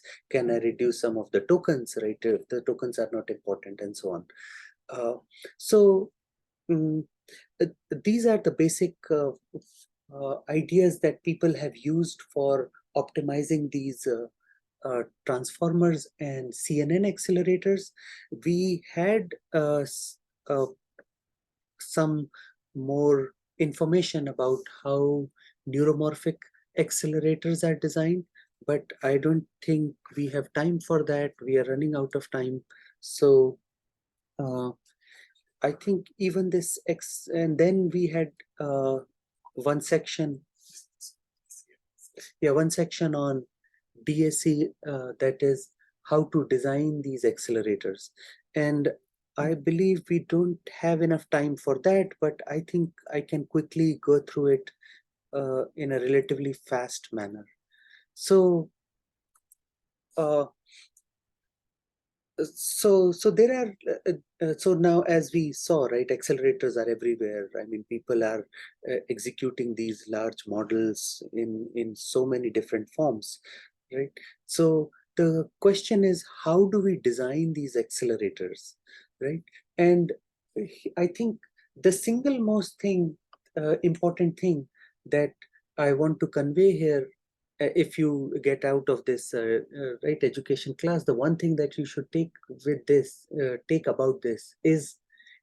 about this is that the design process is the same as design space exploration, right? So for example, you can, so if you have to design an accelerator, how do you design? You take some number of PEs, you connect them in some way, and then you attach some memory, right? You have some bus to connect it to the other second level of memory, and then you have to write the software, but let's just consider the hardware part. And then what is the difference between one design and the other design? The difference is how many PEs do you use? What is the grid size, like 3x4 or 4x8? And what's the connection, right? What is the width of the connection? What's the frequency of the connection? What's the memory size? What's the register number size? So the only difference between all these design points is these configuration parameters. And so the problem of designing an accelerator is very close to the problem of design space exploration of these accelerators. So if you can, so the task is that, can I enumerate, or can I open up, can I make it explicit what's the entire design space of accelerators? And then the question becomes, okay, how do I explore this design space in very efficient manner? And so there are a lot of design space explorations that people have been developing to build these architectures. So the most common one is, for example, if you have enumerated your design space, then you can do a Monte Carlo search. What it means is that you can just choose some random design points, right? Like one design point may be that I have a grid of 4x8 Ps, and they have 5 registers inside each, and they have some memory inside each, right? This is their like 128 kilobyte of cache, and then you have maybe 256 megabyte of memory, and then second layer of memory. And so all these configuration make the one design point. And then you can sample some of the design points in this design space and choose the best design of all. So those are called like black box and random search mechanisms. That is the Monte Carlo, or you can do it systematically, right? But the problem in these approaches is that when you explore one design point, you are not actually you don't know much about that design point. You're not gaining any intuition or knowledge about from this design to better search your design space. So this is either extremely rare as in that you are exploring an extremely small fraction of the design space, right? And that results in not very optimal designs. So what we have been working on in terms of research is to do a bottleneck analysis based design space exploration. So when we evaluate a design point, we then go and understand, okay, what makes this design good? What makes this design bad? What are the bottlenecks in this design? How can we alleviate those bottlenecks? And that helps us figure out the next design point that we must explore so that we can reach a better design. So we, in this approach, we are developing systematic design space exploration mechanisms that that reach a more efficient design in much faster, and you eventually come up with much better solutions, right? So for example, this shows a design space. So rather than randomly searching at all these grid points, we like have a bottleneck analysis kind of solution where, okay, so where you first so for example, here the bottleneck was in the memory latency. So we increase the memory size so that the memory latency reduces, and then the bottleneck becomes compute. So we increase the amount of computation so that the compute bottleneck is gone. And then again, the bottleneck becomes memory size, the memory latency. So as in, we try to relieve the current bottleneck so as to move us to the optimal design point. And that's the whole idea behind this. And we have a paper that is published in ASPLOS 2024. It's going to be published very soon. The SPLOS conference is in 2024. That's a very, very well done paper that I would recommend all of you to go ahead and look. We have a completely automated methodology on how we can automate this bottleneck analysis and what are the data structures that are needed to be able to do this bottleneck analysis automatically, and as a result you can do this design space exploration, which is much faster and gives you much better result. And the another unique aspect of this approach is that it is not just hardware design space exploration. It is actually combines the hardware design space and the software design space so that you can do a combined exploration on both of these. And that makes it really powerful. And actually here we have very explicit results showing that if you only do hardware design space exploration and then do software design space exploration, that is sequentially, then that is not good. If you do them together, you can get a 4 times better solution than doing them in step. So this part is very effective. I will, and there we have a tool for this which is now open source, so you can go to our website, which I'll just show the reference very soon.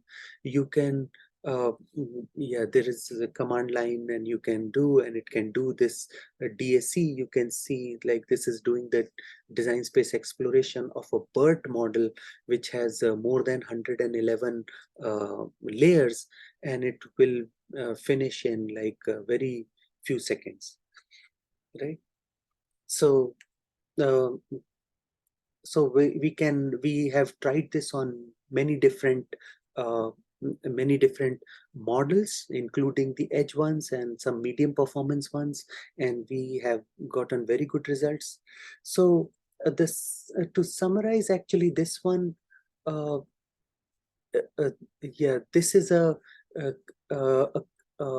paper that shows how we can enumerate the software design space, right? And then the SPLOS paper explains how we can do the software plus hardware design space exploration, right? So let me conclude in so that we can finish on time.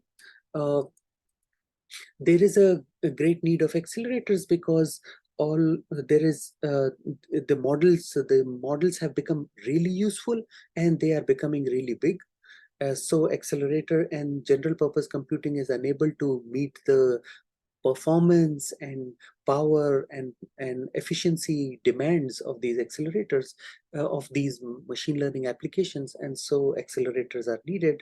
The most important ones are CNNs, DNNs, and transformers that people are developing, and we did a review of some of these designs and basic methods on how we can accelerate these.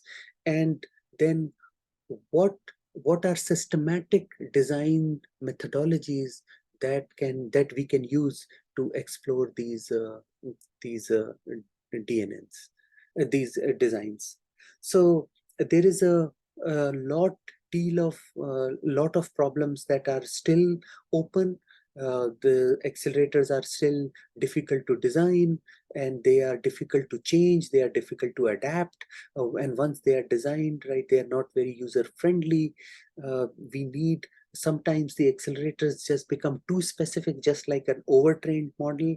So we need accelerators that are specific. Accelerator by definition, it means specific, but also a bit generalized so that it's not overtrained, right? We need automated design processes, and we need to figure out automated ways to configure these accelerators so that they can be, so that these slightly general accelerators become very specific and give results like specific accelerators even better.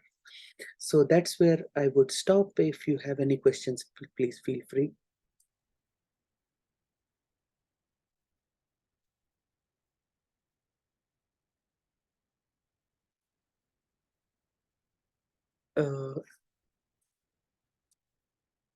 And if not, I would thank everyone for coming Can I share the slides? Can you send me an email? I will send you, I'll share the slides with you, no problem. And thanks everyone for coming. I think you guys were very patient, and this is an interesting topic and very, there is a lot of work going on in this domain. So thanks for being patient and listening to us. I hope you find this tutorial or education class useful, and have a very good rest of your evening or morning or day or afternoon. Okay, thank you. Thank you, Aviral. That was a wonderful education class. If you'd like, you can send us the slides, send me the slides, then I can distribute it to all the participants. No worries, will do. Okay, bye, bye Anup. Thank you. Bye, Aviral. Bye, everyone.